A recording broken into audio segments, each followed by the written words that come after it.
Hi, I'm here with Geraldine Brooks, who happens to be my favourite ever author. She's a Pulitzer Prize winner and also a very proud Australian, and has been recently to visit the Tarkine Forest down in Tasmania. So we're just having a chat today about the Tarkine Forest and the threat that it's under. I'm very pleased to speak with you, and I hear that you've been down there just recently. But could you tell us a little bit about the background of the forest? This is an extraordinary forest. It's cool temperate rainforest, which is globally rare. It's full of 500, 600-year-old old growth myrtle trees and lovely rainforest species like leatherwood and sassafras. But it's also full of rare species of moss. The tallest moss in the world grows there.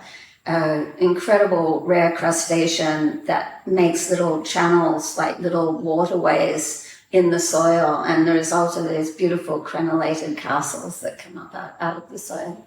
And then there are endangered species like the masked owl, which is a magnificent bird, very powerful, very large, and needs old trees with great big hollows in them to nest because it's such a large bird. So it can only nest in old growth forest like this. Because it takes over 100 years, doesn't it, for a tree to develop a hollow, to start to develop a hollow? Oh yeah, even longer in some cases. And this habitat's so rare, and there are only 500 breeding pairs of the masked owl left in the world. And so the mining company that wants to drown all this under a tailings dam, which is essentially sulfuric acid, really nasty stuff, and it would be a massive tailings dam. Their scientists said that the masked owl didn't breed in this environment, but scientists found that was untrue. And they identified nesting sites and filmed the masked owl and recorded calls of masked owls in this exact spot that they want to put the tailings down. So let's just drill down into that a bit more, because from memory, I think that the Tarkine Forest had a heritage listing. It's a World Heritage listing. It was on the national list. Okay. In 2004, it was put on that list because of its extraordinary, not just biodiversity, old growth forests, but rich Aboriginal heritage sites and extraordinary landscape values. And it's got 7 of the 10 criteria for World Heritage listing. And which is incredible. Yeah. Most World Heritage sites are lucky if they've got 1 or 2 criteria, and this has got 7 and 10. So we've got this incredible treasure in Tasmania, and it's under threat because there's a mining company that wants to use it as a tailings dump. So basically a dump zone. It wants to destroy this beautiful, centuries-old, beautiful forest and use it as a dump for toxic materials. Yes. Is that... So, and they have an alternative, this is the part that, really kills me, because this company, MMG, which is 68% owned by the Chinese government, by the way, so most of their profits are going offshore.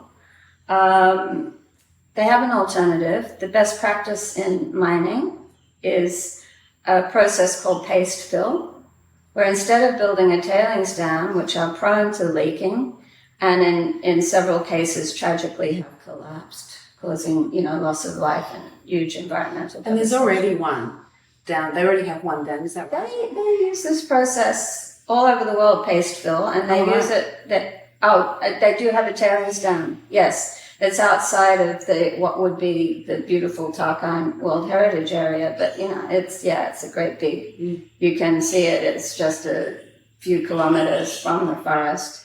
But that one, they say, is full, and to extend the life of the mine, they need a place to put the tailings. Okay, fair enough. 400 jobs at the mine, but the jobs are not at risk if they use best practice, which is paste fill, which means you turn this toxic stuff into an inert substance and you pump it back into your mine shafts, either as reinforcing or as backfill for exhausted mine shafts. And they're doing this all over the world, and they're even doing it in Queensland. So there's no reason they can't do it here except profit. They just want to make more money at the expense of a global treasure. Yeah. And honestly, so at this point in our history as a species, we have so little of nature left. We have to protect what we've got, and it's in our interest to do so. It's a huge hunger. Yeah. It's such an extraordinary case, isn't it? And it's sad that many people even in Australia aren't aware of it. Yeah. So tell me as well, Geraldine, about the recent court case to do with the Tarkine. Yeah, so the mining company was going ahead with initial evaluation, testing the soils and the site for its suitability to contain all this toxic, acidic stuff. And, they would, extending existing logging roads to do this. And there was a court case to get them to cease and desist on the basis that they're endangered species that need to be protected. And 2 days before the case was heard, wonderful wildlife photographer Bob Blake has actually got film of the mast owl.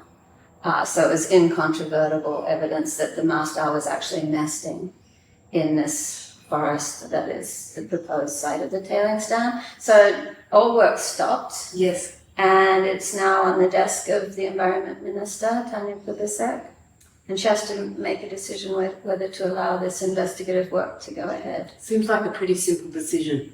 I think it might be the easiest one she ever gets, because not all environmental issues have an easy answer. Yeah. This one to me is a no-brainer.